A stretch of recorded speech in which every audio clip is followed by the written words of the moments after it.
Chapter 45 Death's Awakening.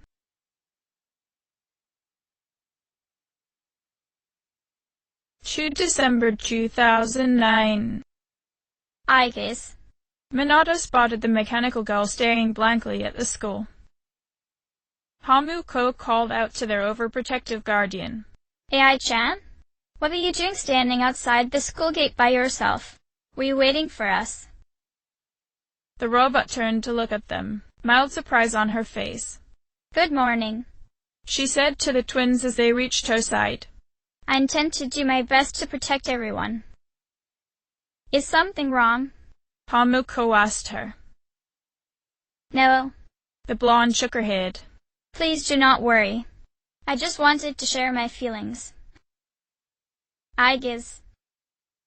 Minato sternly frowned at the robot. Just what do you intend to do?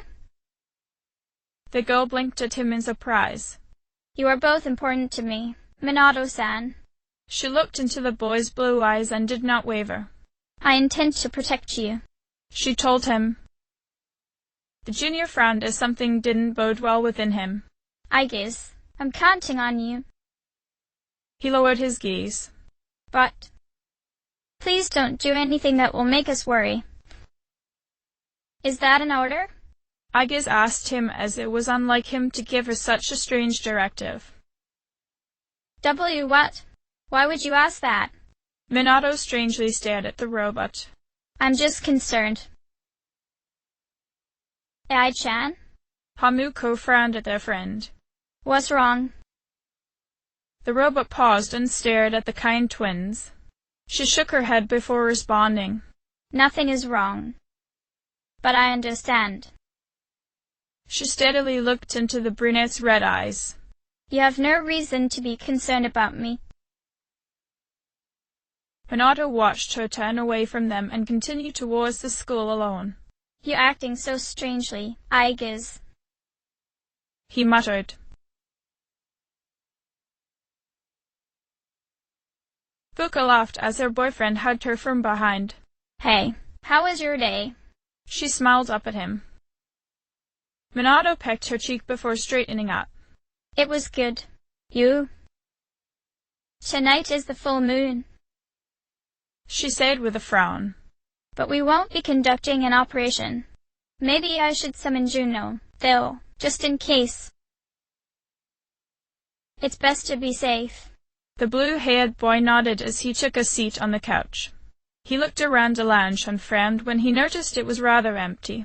By the way, have you seen Aigis? No. Fuka shook her head. She's been returning late these days. She never used to, she said in worry. I wonder what happened. Don't you think she's been acting strange lately? Minato asked. How so? The boy took a moment to form his thoughts. It's just she's been avoiding Hamuko and me. I don't know why. Maybe it's because you both have been spending time with Ryoji-kun. Fuka considered. No, she'd try to intervene if that were the case. Minato shook his head. He looked up when he noticed Hamuko coming down the stairs. Hey, Hamuko, have you seen Aigis? I thought she was with you. The red-eyed girl blinked at him as she dropped her dishes into the kitchen sink. I thought you both came back together, her brother stated. The brunette frowned. She's not in her room. She glanced out the window to look at the full moon. Listen, I'm getting worried. So am I. Minato stood up. Let's head over to the command room. Fuka, your assistance, if you will. Of course. The teal-haired girl nodded to him as she followed the twins upstairs. Ryoji stared up at the full moon. It seemed so bright tonight, yet also eerily familiar. He continued down the empty bridge that stood over the bloody ocean. He paused when he sensed someone approaching him from behind. Aigis lowered her head. I've been looking for you. Ryoji turned to face her. You. He frowned. You're What are you doing here? The blonde asked him. The blue-eyed boy blinked at her before glancing at their surroundings. Oh, that's right. You don't really like me, do you? He asked with a sad frown. Well, to answer your question, I ended up here when I came to my senses. It's strange. He held out his hand towards the blood-red ocean. The sky and the ground look so weird, and there's no one here. He slightly winced as the image of a burning car appeared in his mind. Something terrible has happened here, and yet I feel at peace. Have you forgotten? Igas asked him. Forgotten what? The boy looked up at her in surprise. The dark hour, a time period few people are active during. The girl explained. But you've somehow adapted to it. Too well for a human, in fact. Ryoji remained silent as he stared at the blue-eyed girl. Yes. It's all so clear. The robot continued. Now I understand the reason behind this feeling I sense when you're around. You are not good. You are my enemy. She tensed up. Your enemy? Ryoji tilted his head to the side. He paused to think for a second before nodding. That's right. On a night like tonight, the moon was full. He became sad as he remembered. It was long ago. Yes. Igas nodded. We met once before. At adversaries. Who am I? Ryoji hesitantly asked. Who are you? I am Igas. The blonde girl simply responded. The last remaining anti-shadow emergency control weapon. A machine created to destroy shadows. Created to The boy's blue eyes widened. destroy shadows. And you? Igas continued to levelly stare at him. Your true name is Death. You are the shadow I sealed away 10 years ago. She got into her battle stance and Ryoji tensed up. She threateningly leapt into the air to prepare her attack, but he remained rooted in place. Yes. He closed his eyes. 10 years ago, the night I was born into this world, I set foot on this very bridge. In his mind, he remembered that Moonlight Bridge had just recently been built. Igas had stood before him in the exact same way back then too. The sole purpose of my existence is to destroy shadows, Igas said as he recalled the past. For that reason I was given a personality and a persona. They said I was Death. Ryoji frowned. The 13th arcana that was never meant to be. And I wasn't in this world for long before parts of my body escaped me, leaving me incomplete, as I was when I met you. He clenched his teeth as he remembered his shadow self floating next to a crushed car. Even so, your strength was far greater than I anticipated. Igas frowned. The only possible alternative was to seal you away. Her blue eyes narrowed as she landed directly before her enemy. And as circumstance would have it, a suitable vessel was available, a human child who happened to be nearby. She frowned as she remembered pulling a small blue-haired boy out of the burning car who had adamantly wanted to save his sister, even if it meant facing death. So I did what was necessary. I had no other choice. Minato-kun and Hamuko-chan. Ryoji sighed. I see, so I was confined within them, and I led them to my 12 missing pieces without realizing it. And then? He clenched his fist as he opened his eyes. I understand now, he said with a sad frown. I remember everything. It all makes sense now. Who and what I am. Igas raised her guns towards Ryoji. A machine is created for a purpose, she told him. Mine is to defeat you. That is the purpose of my existence. Ryoji shook his head. It doesn't have to be that way. Igas. The robot frowned as his tone and expression seemed to match Minato's a bit, but she evoked her persona. Palladian. The persona charged at the raven-haired boy, but he easily blocked the attack with an invisible barrier.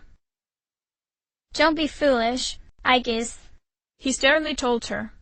I'm different than before. There's no way you can win. The kind boy sadly frowned as he lowered his gaze. I'm sorry. Aegis tried once more to use her persona against Ryoji, but the boy began emanating a powerful dark aura. After a pulse of energy erupted from him, Aegis faltered and Palladian disappeared. The boy before her didn't even lift a finger, but still managed to forcefully dispel her persona.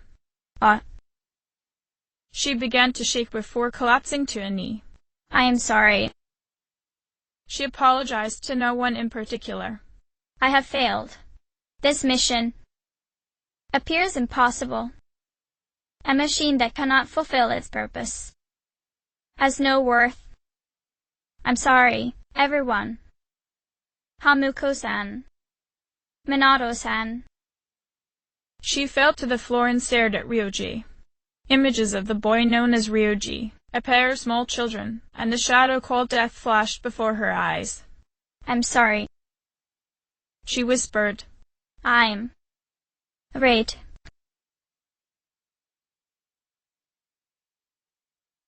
Hamuko. A young boy's voice called out in the brunette's mind. The red-eyed girl sat up and looked around. Isan? Minato lifted his gaze from the command console and turned to look at his sister. Is something wrong? A bad memory, Hamuko muttered as they returned to the screen before them. Sorry.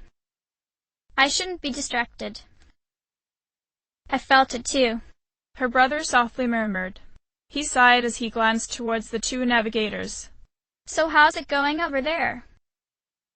We haven't found anything yet. Mitsuru shook her head. Fuka clasped her hands together as she summoned Juno again.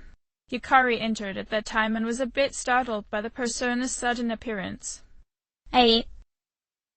The archer frowned. Don't scare me like that. Is something wrong? Mitsuru asked the junior. Well, it's a full moon tonight. Yukari glanced at the four in the command room. You noticed it too, didn't you, Senpai? She sighed. Geez, I'm starting to feel like a workaholic. More so than Isan? Hamuko chuckled. Get back to work. Minato sternly frowned at his sister. Yukari studied the blue-haired boy's serious expression. Oh no. Did something. We don't know anything for sure. Mitsuru shook her head. However, we can't find Aegis. Ah? The archer frowned to herself. Where would she have gone? Fuka opened her eyes and turned towards Minato. I sensed a persona, but it quickly disappeared. And soon after that, I couldn't detect Aegis' presence. Could it have been Straga? Yukari asked in worry. Well, she hasn't sensed any of their members, but we can't be positive. Mitsuru stated. No, it's not Straga. Minato shook his head. How can you be so sure? Yukari asked him. It's a feeling we have. Hamuko frowned. Nisan. I know. The archer studied the twins. Is something wrong? You both look sick. We'll be fine, Minato said, standing up. Fuka, Aegis' position? I've confirmed her location. Fuka nodded. She's on Moonlight Bridge. And no way. Hamuko frowned. She urgently looked towards her brother. Nisan. I know. He turned towards Mitsuru. Hamuko and I are heading over now. Sorry, but this is important. Hey. Yukari stepped aside as they rushed past her. What's wrong? Fuka recalled Juno. Moonlight Bridge. The girl tried to remember what was so special about that landmark. That's why they... She gasped. Mitsuru-senpai. She turned to the older girl in concern. Mitsuru frowned. I see. She looked up towards Yukari. All right, call the others. Let's see what's going on there.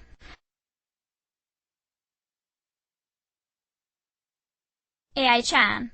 Hamuko rushed ahead of her brother and towards the damaged robot. Aigis. Are you okay? What happened? Minato calmly walked towards the two girls as he glanced around. He tensed up as he sensed a familiar presence nearby. Hamuko. Something's here. He kept his guard up as he kept his eyes open for danger. Aigis weakly looked up at the twins. Minato-san. Hamuko-san. You shouldn't be here. You shouldn't either. Minato scolded the blonde. I told you to not do anything that would make us worry. Nii-san? She's hurt? No. I am merely damaged. Aigis frowned at the brunette. Don't say that about yourself. Hamuko cried. Some barking caught her attention, so she turned her head towards the dog running towards them. Koro-chan. Yukari's eyes widened as she saw the blonde on the ground. I guess. The rest of the team followed after the archer. Aigis sadly looked up at Hamuko. I'm sorry. I remember everything. Who I am. Who he is. She lifted her hand and the co-leader gently took it. Hamuko-san. Minato-san. I know why I wanted to be your sides. I'm sorry. I failed. It's going to be okay. Hamuko cried. Save your energy. Minato sternly stated as he knelt down and assessed the extent of her damage. Aigis lowered her gaze. I'm sorry. There's no need for you to apologize. A voice softly said. Nii-san? Hamuko thought it came from her brother, so looked up towards him. Minato paused before lifting his gaze at the figure approaching them. Ryoji. He stood back up to face the scarf-wearing transfer student. And no way. Hamuko looked between the two similar boys. Junpei's eyes widened. You. Ryoji-kun. Yukari shook her head in disbelief. Wait, what are you doing here? Hamuko felt Aigis' hand go limp. Hey. Stay with me. AI-chan. Aigis. Fuka cried out in worry. What's going on? Akihiko frowned. Ryoji lowered his head. It's all my fault. The boxer took a step forward but saw Minato hold out his arm. Senpai, don't. The younger boy stated. His voice was level and calm as the junior did his best to keep his emotions in check. Minato. The older boy stared at the blue-haired teen's back. Mitsuru placed a hand on the white-haired senior's shoulder. Akihiko, wait. He's not showing any signs of aggression. She looked towards Ryoji. Tell us. Who are you? What are you? Ryoji walked forward, but as soon as he was close enough to see the hurt and betrayal on Hamuko's face, he stopped. I'm the same as the beings you call shadows, he said with a sad smile. Junpei shook his head. You're a shadow? The raven-haired boy couldn't bear to look at his friends so blankly stared at Minato's clenched fist. I'm the embodiment of all shadows. The Appraiser, born from the union of the 12 Arcana. The Appraiser. Yukari knit her eyebrows together in confusion. I remember everything now. Ryoji continued. The frightening truth about myself. And shadows. It's all so hard to believe. He collapsed to his knees. Ryoji-kun. Hamuko frowned as she could sense the turmoil he was in. Mitsuru frowned as she gently questioned the shadow. You know the truth about shadows? Yes. Ryoji painfully knit his eyebrows together. Shadows are here to facilitate the rebirth of the maternal being. She will begin to awaken as she's drawn to me, the appraiser. You. The senior stared at him. You're the appraiser? Ryoji nodded. The raven-haired boy glanced towards Hamuko and noticed her still carrying Aigas. The red-eyed girl stared back at him with a sad frown. Fuka wanted to step forward, but she decided against it as Minato adamantly stood between Ryoji and the team. What is this maternal being? She asked. She is a great entity. Ryoji explained. There is no comparable word in your language for her. 10 years ago, a man collected a great number of shadows and contained them in a laboratory. That's where I was born. But the unification was interrupted, and I awoke in an incomplete state. Not long after, I felt Aigas, as she did to me. He trembled at the destruction he caused. Aigas. Junpei looked back and forth between his friend and the broken robot. Is that true, Ryoji? He glanced up towards the blue-haired boy with his back turned towards them and shook his head. Minato, come on. Say something. You can't believe this either, right? It doesn't matter what I think. Minato finally spoke up, his tone completely even. I think I understand now. I remember Chu. And the truth is that Ryoji is my responsibility. There was nothing in his words that betrayed any of his emotions. Isn't that right, Pharaohs? Ryoji paused at that and stared at Minato in surprise. A painful smile was on the blue-haired boy's face, and Ryoji matched it with one of his own before nodding. Yuki-san? Ken frowned at their leader. Hamuko-san, what does he mean? The brunette's eyes widened. Ni-san. She stared at Ryoji and suddenly recognized where she had seen him before. Yo. Pharaohs. Ryoji. Minato prodded the shadow to continue. The taller boy nodded. Aigas knew she could not defeat me. So in an act of desperation, she sealed me within a child who happened to be standing nearby. That child grew up, carrying me inside him all the while sharing my power with his sister. And by twist of fate, they later returned here together as transfer students. You mean? Yukari stared at the twins in disbelief. Yes. I lived inside them. Ryoji wryly smiled. Their special personas awakened, as did the 12 shadows, all in order to become one with me. Junpei shook his head as he tried to let it all sink in. Ryoji, you're the appraiser? And you were inside them? None of this makes sense. Ditch. Minato smirked at himself as the painful memories flooded his mind. If only I had been stronger back then, I would have been a suitable harbor for you, Ryoji. But of course, I ended up getting Hamuko dragged into this. And from there, so did everyone else around me.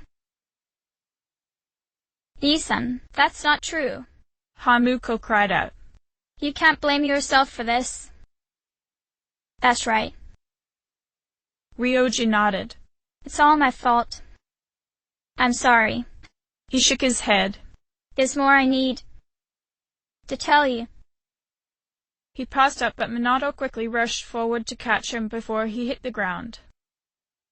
Ryoji-kin. Fuka ran over to the two boys in worry. She helped Minato lift Ryoji and took the moment to study their leader's expression. Minato-kun. She frowned as Minato refused to look at her as they returned to the team. He appears to be exhausted. Mitsuru frowned as she examined Ryoji. Let's let him rest. We have Aigas to attend to as well. Hamuko nodded as Junpei carefully lifted up their mechanical friend. We'll continue our talk later. Minato looked up towards Hamuko and saw that she was frowning at the bridge. She remembers that night too, he thought. Hamuko suddenly lifted her gaze and her red eyes met his blue ones. They both gave each other an understanding nod as they wished that their memories of 10 years ago remained forgotten. Still, this was the truth Minato had asked for, and despite the pain, he refused to look away.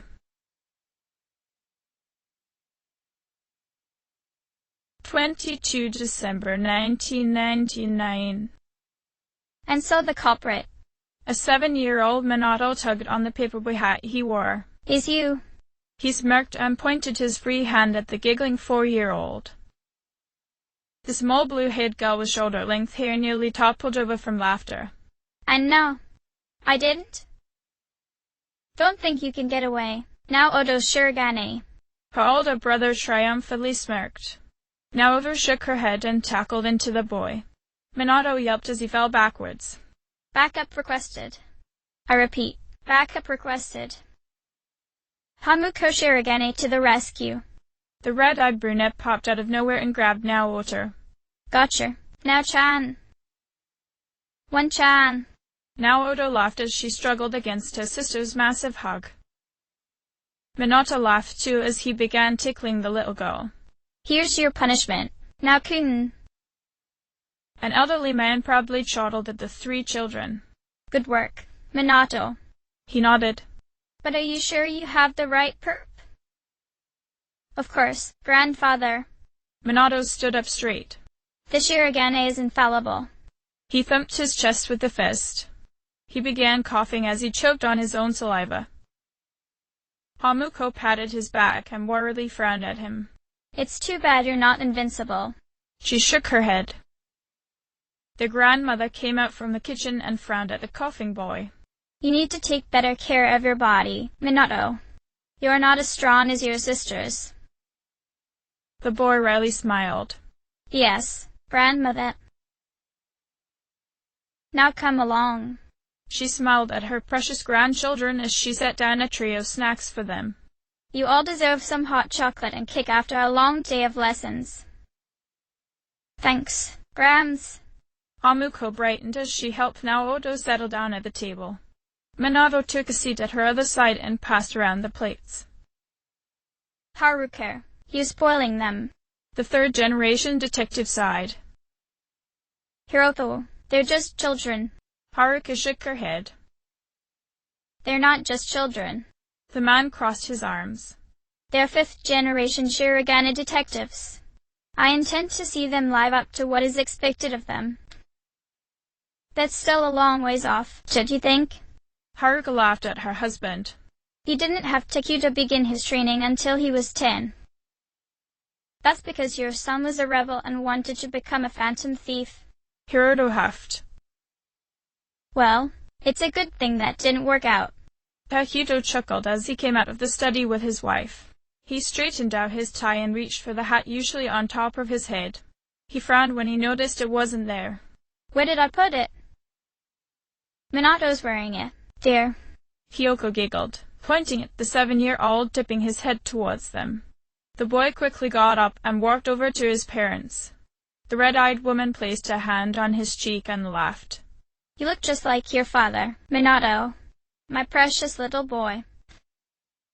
Minato blushed as he took the hat off. Here you are, Dad. He paused as he noticed Kyoko was dressed up too. Are you two going out tonight? That's right. Kyoko nodded. We have one last thing to do in order to wrap up our current case, but tomorrow we'll all be returning to the estate. Did you 3 pack up your things like we asked? Hamuko nodded. Yeah, we're all set. Haruka checked the time. You two had better get going, or else you'll be late for the meeting. Of course, Mother. Takuto nodded to her as the older woman gathered the empty mugs of hot chocolate. Hamuko's eyes widened a bit. Grams, let us help. She stood up with Naoto and the girls helped with clearing the table. Takuto smiled at how thoughtful his daughters were. He sternly eyed Minato before leaving. Now you all behave while we're out. Listen to your grandparents. Understand? Minato lowered his gaze. All right. Kyoko frowned as she sensed her son wanted something. What is it, Minato? I want to come watch you guys work, he mumbled. Minato. Takuto shook his head. You need to speak clearly. The boy knit his eyebrows together as he worked up the courage to say what he wanted to. I want to see the greatest detectives in the world in action, he exclaimed. No fair. Hamuko frowned as she and Naoto came out of the kitchen. If Nissan goes, I want to go too. Me too. Naoto jumped up, eager to follow her older siblings anywhere. You can, Naokun. Minato shook his head at her. You're too small. He patted her head to emphasize his point. The small girl wore a pout. One-chan. Hamuko yawned. Wait. It's almost 10, isn't it? She asked as she glanced at the wall clock. Now-chan, it's bedtime. Naoto frowned as she began rubbing her eyes. But I want to go. We didn't say Minato could come with us.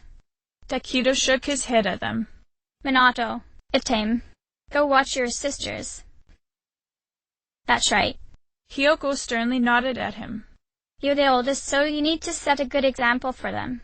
You don't have to be perfect, but they look up to you. But I look up to you too. Minato shook his head. And I'm not tired. Oni-chan. Naoto whined as she tugged on his arm. She looked between the bedrooms she shared with the twins and the front door, not certain which was the more enticing option. In the end, her exhaustion from the day's homeschooling and play won out. With a yawn, she brought both her arms up towards her brother, wanting him to pick her up. Sleep. You're such a baby, Naokun. Minato sighed, but he gladly obliged and easily lifted her up from the ground.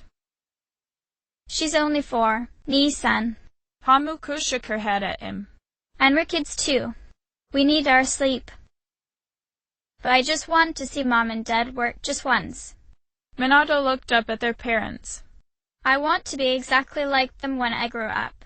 Wait, Naokun? He glanced down at the girl in his arms but noticed she had her head rested against his shoulder and eyes closed. Oh.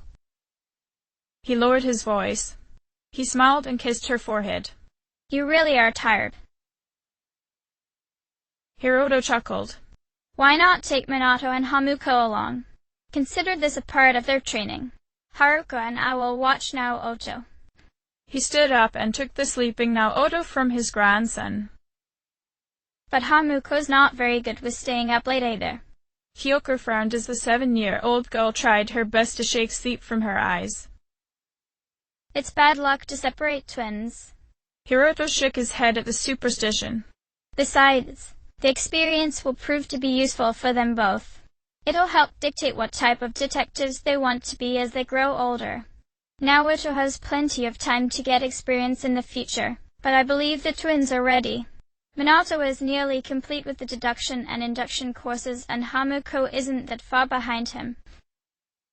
Takuto looked at the two in surprise. Really? At this rate, they'll be able to professionally work before they start middle school. By the time they're 10. The proud grandfather smiled. I don't know about this. Kyoko crossed her arms. She looked at the twins. Hamuko, it looks like you're the one who gets to have the last say on this. If you don't feel up to it, you don't have to push yourself.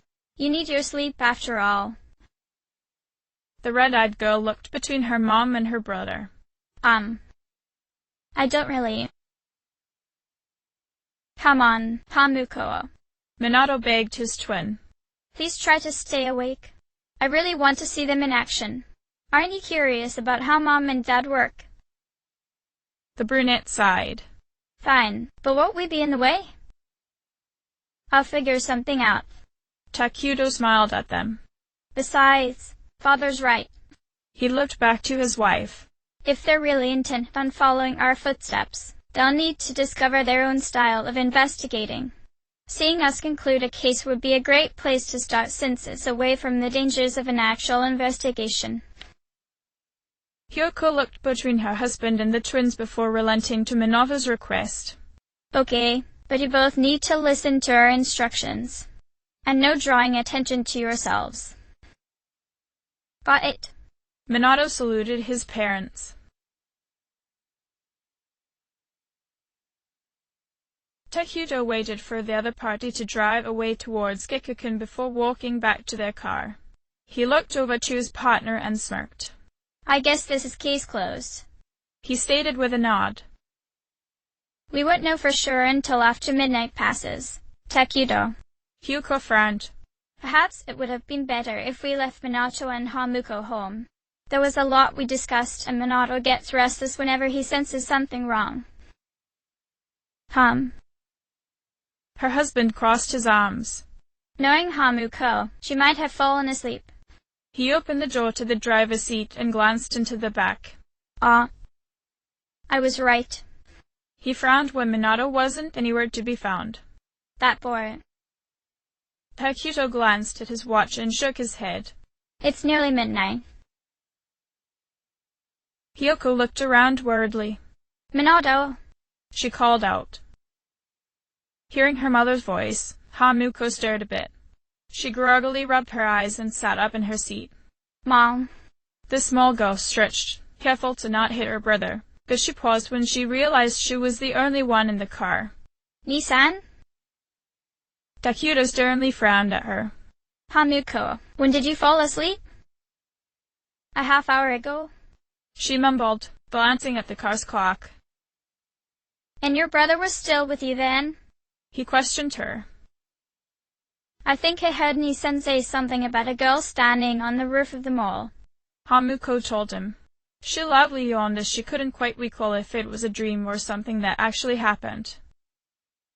Your brother is in so much trouble. Takuto shook his head. He looked up at Kyoko. Hamuko's not in any condition to help us right now, but Minato must have sensed something. We'll have to wait for him to return then. Kyoko frowned. She checked the time and noticed it would be midnight in just 15 minutes. If he's not back in 5 minutes, I'll go look for him. It won't do to have him about during at... I agree. The other detective nodded. I'll watch Hamuko then. The girl shifted as she didn't quite understand what her parents were going on about. Is something happening? It's nothing. Her father smiled at her. It's fine, Hamuko. You can go back to sleep if you want. Hamuko frowned as she sensed he was hiding something from her, but her exhaustion was too much for her to fight against. She curled up against the door and rested her head against it without another thought. Once he was sure she was asleep, Takuto looked over to his wife. We might not have to be worried, Kyoko, he told her with a small smile. Minato and Hamuko probably don't have this potential we were told about. He fidgeted with the strange ring they had just been given by their final informant. If that woman really was telling the truth, we'll be fine during the dark hours so long as we don't take these off. Kyoko frowned as she stared at a ring of her own. She seemed trustworthy, but desperate to get away from her employers. What if she had been set up by the Kirijo group to lure us into a trap, though? If that's the case, she wouldn't have given us such strange weapons too. Takuto shook his head as he stared at the sheathed sword tied at his waist. As he swapped the bullet clip in his pistol to a specially crafted ammunition set, he wore a wry smirk since his equipment made him feel a bit like a devil summoner. Also, any move the group make against us at this point would challenge not only the Shirigane, but the entirety of the Kuzunoha clan. He stared at the ring in the palm of his hand for a while longer as he debated with himself whether or not to put it on. In the end, he slipped it around his left index finger. I suppose I'll take my chances. Well, someone needs to watch your back. Kyoko smirked as she did the same. We're partners after all. We'll face the dark hour, whatever it is, together. She nervously checked the time again. I'd better go now. Takuto, please take care of yourself and Hamuko. I'll be fine. Kyoko. The blue-haired detective nodded. It's you I am more worried about if you intend to go out there alone. Minato stared out over the roof of Polonia Mall and shook his head. I was right about the architecture, he thought to himself as he caught his breath. There's no way for just anyone to get up here. He frowned at the blonde girl staring down into the building through the skylight. Tracing her gaze, Minato noticed she was completely focused on the police station where his parents were. Hey! He recklessly called out. Just what do you think you're doing? The figure tensed up and looked towards him. Minato fell backwards, surprised by the girl's glowing blue eyes. What the? There's no way she's human. The girl jumped up into the air and landed before him. She fixed her gaze on him, and Minato saw the lighting in her eyes shift as if she were focusing her vision. You are. She spoke mechanically as she stared at him in confusion. After a moment of scanning the boy, she relaxed. You're just a child. I'm not just any child. Minato frowned as he got back up to his feet. I'm Minato Shirogane, 5th-generation Shirogane detective, he proudly stated, puffing up his tiny chest. That type of information is irrelevant to me. The teenage girl responded, turning away from him. Well, it should be relevant, the boy exclaimed, a bit annoyed he was being brushed off. One day, criminals will fear the name Minato Shirogane. He crossed his arms and smirked. Don't look down on me just because you're older than me. He paused as he studied her odd joints. Actually, you're not human, are you? The robot stopped walking away and turned to the boy in surprise. No, I am Aegis, an anti-shadow suppression weapon. So is that a fancy way of saying robot? Minato asked, tilting his head to the side. Because you look like an android to me. I'm a machine meant to exterminate shadows, the robot clarified to him. Shadows? Minato stared down at his own shadow cast by the light of the full moon. It is not that type of shadow. The girl shook her head. Well, whatever it is you were meant to fight, there's no way I'm letting a suspicious person like you getting in the way of my parents' investigation, the boy stated. Your parents? Aegis looked over towards the police station. Why, yeah. Minato tensed up as he got into a martial arts stance. Why, you were built by the Kirijo group, right? That makes you the current enemy of my parents. Aegis studied the two adults speaking with the Kirijo scientist she had been asked to track. Your parents are not my objective. What? The blue-haired boy frowned. So then why are you here? That is classified. The robot looked back at him. She tensed up as she sensed movement inside the mall. Minato looked into the building too and noticed the three adults coming out. He frowned as he wondered whether to get back to the car, but he was shaken out of his thoughts when he heard gears whirring. He looked over towards Aegis with wide eyes as she aimed her arm towards his parents. The boy's body moved automatically as he tackled into the robot. Stop! The impact was a lot harder than he thought, and it resulted in him biting his tongue as they toppled to the ground. He blew a raspberry to try and dissipate the pain before glaring at the blonde. Just what do you think you're doing? He tried to ask. I have been given orders from my creator. Aegis frowned at the boy. You are in the way. Minato tensed up as the robot lifted her arm towards him. He stared down the gun barrels in her fingers before narrowing his eyes. The blonde paused as the child didn't seem afraid. Why are you not running away from danger? She asked in confusion. Danger is a part of every investigation, Minato said with a deep breath. Much like the truth, it should be faced head-on. He pushed her arm aside and tried to punch the robot. As his knuckles collided into her metal chassis, he howled in pain. Right. You're a machine. You're not very bright. The robot tilted her head to the side.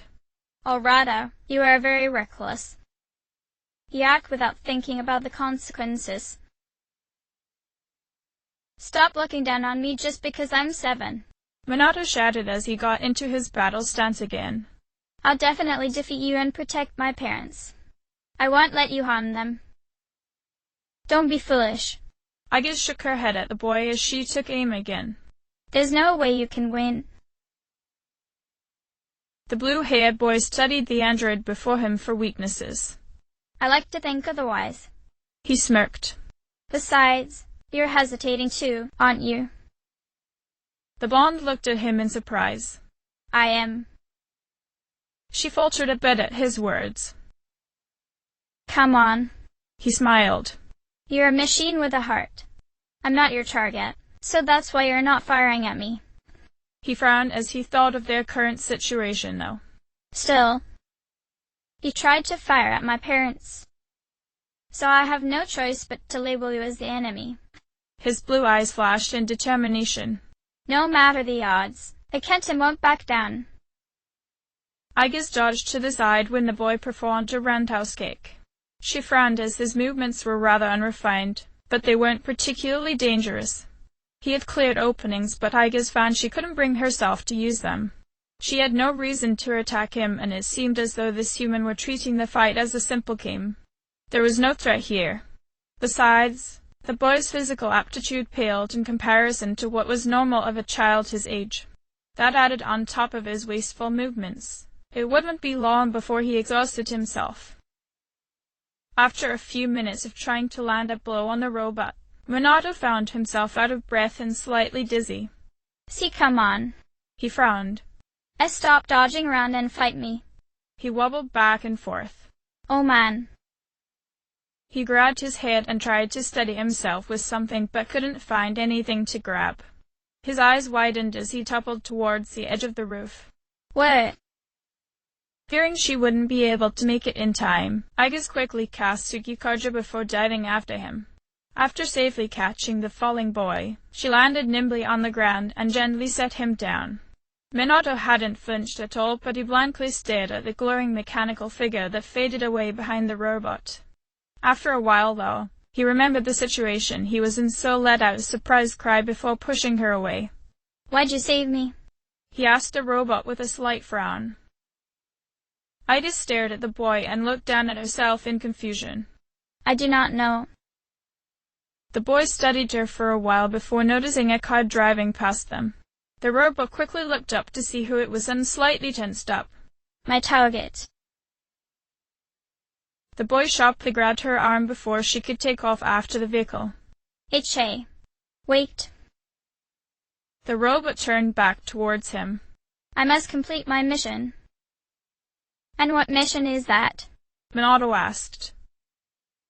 I must eliminate. The robot paused as she recalled the assignment given to her. Shadows, right? The boy queried her. Is that lady a shadow? No. Ida tried to come up with a way to explain it to the boy. Shadows are the enemy of mankind. So you're supposed to protect people. Minato nodded. By defeating shadows. He frowned as something didn't make sense. If your current mission is to go after that lady, wouldn't that be a contradiction in what you're meant to do? You protect humans from shadows. And if that woman isn't a shadow, shouldn't you be protecting her instead of hunting her? I am a machine. Ida frowned at herself. I was created as a weapon, so I must carry out my orders. But weapons aren't something you use to hurt others. Minato shook his head. A weapon is supposed to be something that protects what's dear to the heart. And I know you have a heart since you saved me. He lowered his gaze and frowned at the family locket he wore. That's why I don't want you becoming a murderer. If you do, that means I'd have to call you a bad guy and go after you. The robot stared at him in silence. She slowly allowed the boy's words to sink in before she heard a voice calling out towards them. She tensed up as she spotted someone in the distance. Minato? The brown-haired woman called out. The boy straightened up. Mom? Kyoko spotted her son and sighed in relief. Minato? She began scolding the small boy. Do you know how worried you made me? What were you thinking coming out here on your own? But I was. Minato turned towards Aegis but noticed the robot had already disappeared. He scanned the dark street and spotted a retreating figure jumping along the rooftops. He noticed it was going in the opposite direction of the car that passed by Alice, so he smiled. The boy could sense his mother's anger though as he nervously returned to her side. It was going to be a long ride back to the apartment as he felt an imminent lecture coming on. Takuto blinked as the car's engine suddenly died. The street lamps also went out as the moon lit up the streets with an eerie green glow. He looked out the window and saw that the water underneath Moonlight Bridge turned into dark red blood. Gazing into the other cars on the road, he spotted coffins. So this is the dark hour, he muttered to his wife. I didn't expect it to be so creepy, Kyoko said with a light chuckle.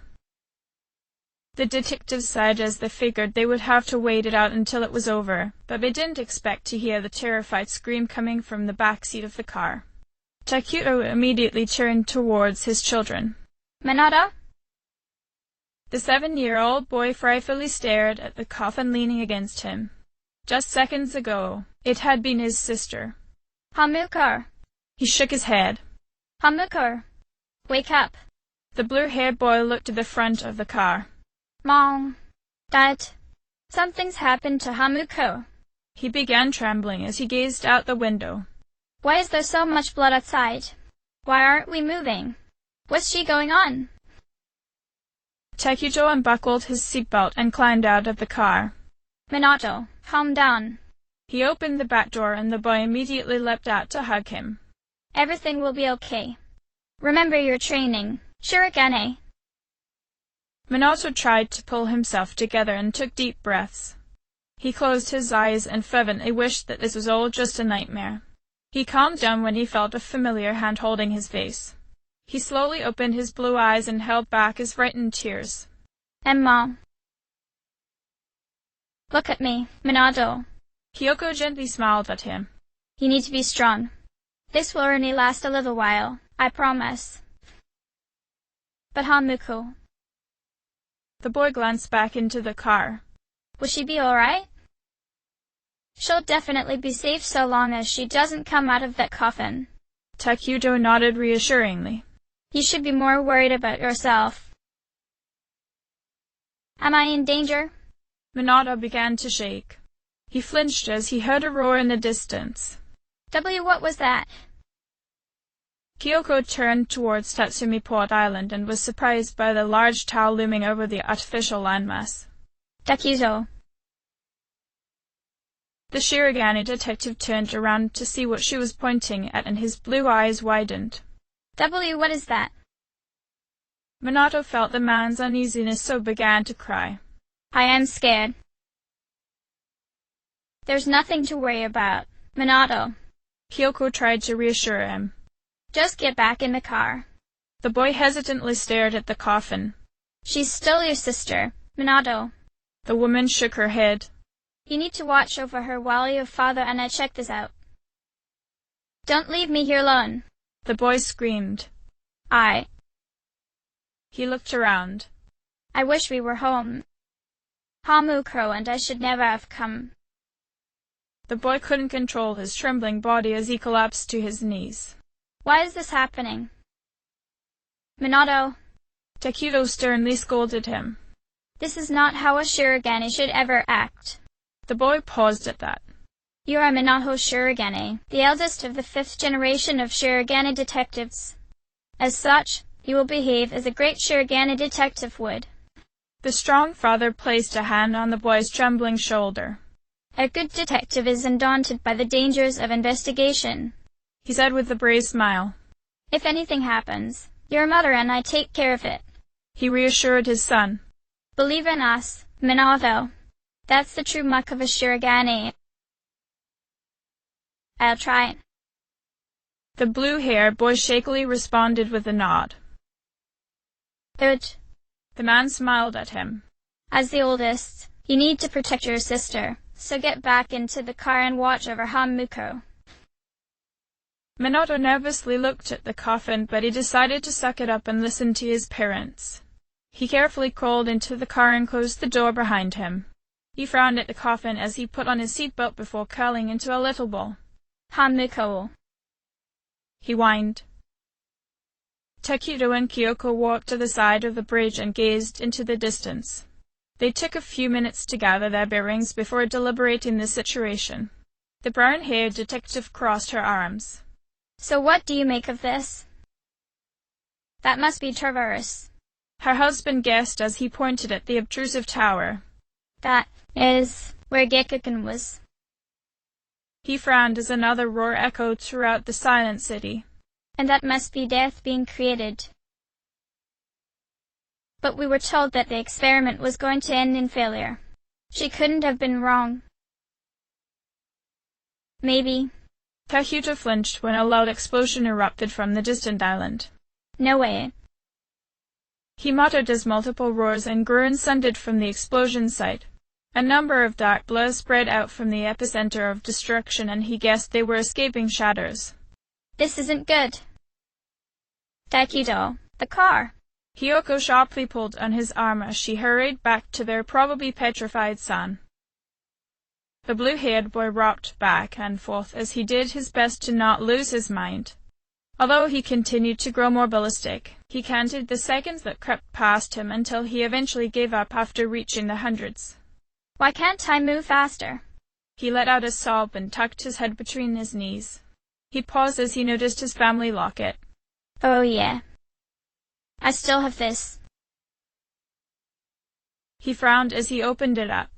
In the dim light, he could make out his grandparents and parents in the back as his sisters, and he stood in the foreground. It was their most recent family portrait, as Minato made it a point to update the picture every year. The 7 of them made up the small but proud Shirogane family, and Minato felt a bit of courage stir within him as he remembered who he was. That's right. Minato muttered into his locket. I'm Minato Shirogane. I am a 5th-generation Shirogane detective. The frightened boy reminded himself. I won't be afraid. So long as I have my family, I'll be fine. This locket is supposed to be proof of my courage. The 7-year-old lifted his head as soon as he heard his parents' footsteps coming towards the car. Minato. Kyoko opened the door into the passenger's seat. How are you doing? Be better. The small boy nodded as he continued to hold on to his necklace. He worriedly stared at his mom. See, can we go yet? Takuto sighed as he got back into the driver's seat. Not yet. It'll be over soon, though. The man flinched when the bridge shook. Minato tensed up. What was that? He slowly sat up and gazed out the window to see a giant, dense mass of darkness coming straight for them. Minato! Someone screamed, but the boy couldn't make out who it was. He didn't really know what happened next. A loud boom rang in his ears, and he could hear metal scraping against the pavement as he was jostled inside the car. Bright red light filled his vision as heat engulfed the cramped quarters he was in. He vaguely felt the sensation of being in freefall, but other than that, he couldn't make out anything else. He slowly opened his eyes and found himself suspended in the air by his seatbelt. His face was only millimeters from the cold, hard asphalt. His locket dangled in front of him, and he frowned when he noticed he didn't close it after looking at it previously, resulting in the picture partially burning. He couldn't move, but he could feel something warm dripping onto his head and onto the ground. After a few seconds of blankly staring at the red liquid, he figured it was blood. The boy frowned though, as he couldn't feel any injuries on his person. When it slowly dawned on him who it belonged to, he let out a blood-curdling scream as he realized he could no longer hear his parents' worried cries. He nearly passed out from the shock, but he felt someone dragging his body out of the burning wreck. He brought his arms up to cover his face as he was flipped to his back and pulled out. The bright flames blinded him, and when he was away from the car, he lowered his hands to see a familiar face. You are safe. Ige smiled down at him in relief. And my parents. Minato got into a sitting position. My sister? He stared at the car and noticed a wispy being standing over the wreckage. Its body lacked form, and the boy thought it looked incomplete. He likened it to a grim reaper as it stood over the overturned car. The boy's fear boiled into panicked hysteria as he scrambled to get to his feet. Hamukar, He screamed as he launched his small body forward. I'm coming to get you. Aigis pulled him back, though, causing him to roar in frustration. Let me go. He sharply jerked his arm free from her grip and ducked the shadow, trying to lunge at him. Engage in shadow. Aigis tackled into the beast, allowing the boy to reach his sister. Hamukar. Minato freed the safety belt holding his sister's coffin up, but as soon as he touched the cold wood, she transformed. He was a bit surprised, but he didn't have time to worry about that right now. He focused only on bringing her to safety, away from the burning car. Hamuka, wake up. The brunette slowly stood and carefully opened up her eyes. She felt an intense flame in front of her as she was dragged along the ground. Lifting her head, she saw her brother weakly carrying her away from a wrecked car. Her red eyes widened as she couldn't believe what was happening. And Nissan. Hamuko. Minato was glad she was awake. Why, you're safe, he shakily said as tears filled his eyes. He looked back at the car. Then does that mean? Mom, that...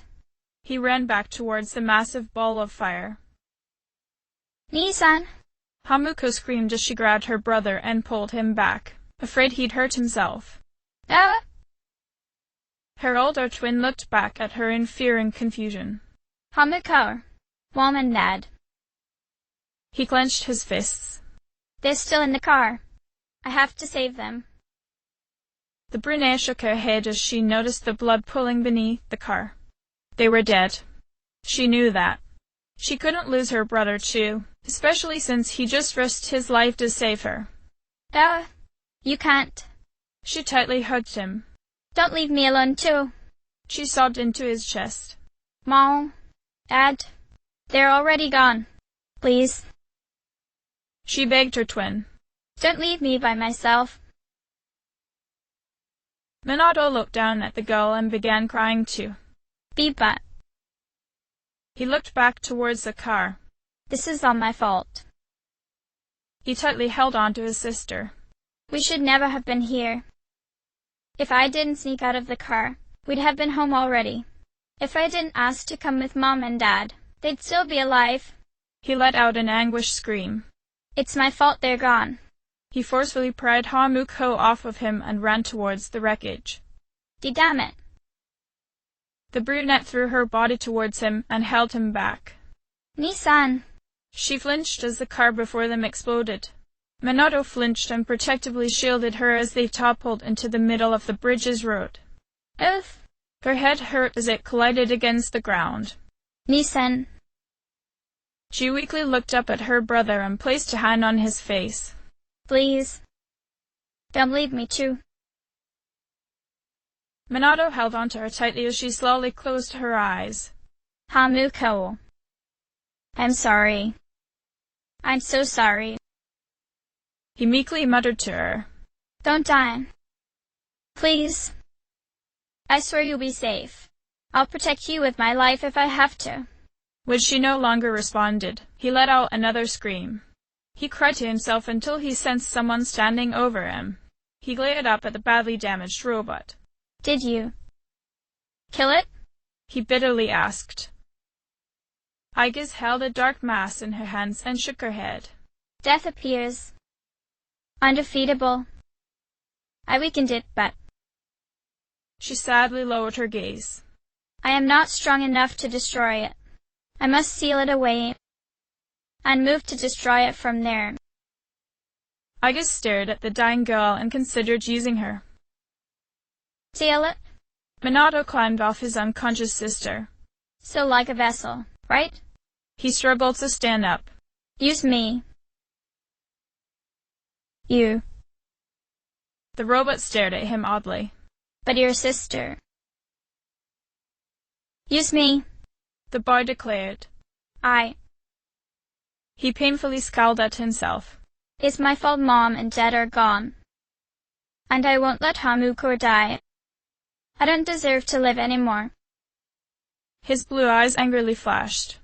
So use me. Igus hesitated but nodded as she had no other choice. She held the shadow before the boy and sealed death inside of him. Minato screamed in pain and collapsed to the ground. He writhed a bit before weakly laughing. It hurts, he complained. But I don't care. Sudden exhaustion washed over him as he stared at Hamuko. I'll protect you. I'll take responsibility for killing our parents.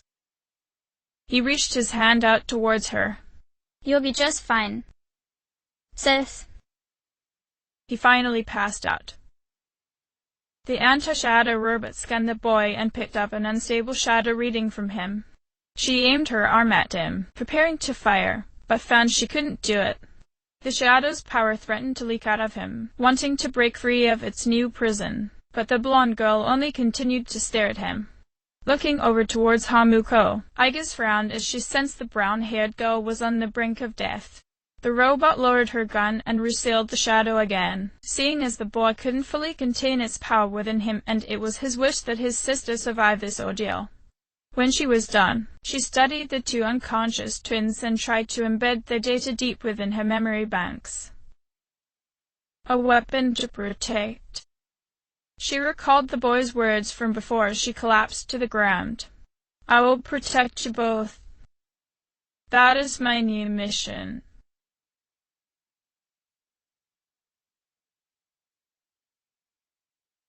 End of chapter.